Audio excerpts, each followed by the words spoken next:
nomida tomoshabin. Birodar, qiz tomonga chiqib kerak emas hech narsangiz, birodar. Shuncha to'yni qilyapsiz, 200 kishilik, 300 kishilik, 500 kishilik to'ylarni qilyapsiz. Alloh fazl berdi, Alloh yaxshilik berdi. Endi qiz tomondan keladigan 4 ta matohga birodar muhtoj bo'lib qoldingizmi? Alloh fazl bersin, o'zingizga bersin, o'zingiz sotib oling. Sizga nima bo'libdi?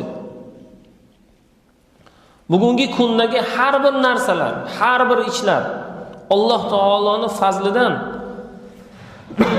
sizni himmatingizga bog'liq bo'ladigan bo'lsa, Alloh taolo har birimizga yaxshilik beradi. Shuning uchun bugun Alloh taoloning fazlidan biz qiz tarafdan hech narsa majburiyat va soliq solmasdan, ularni majburlamasdan oilamizni mana shu yo'sinda tarbiyalaylik. Alloh yaxshilik bersin. Alloh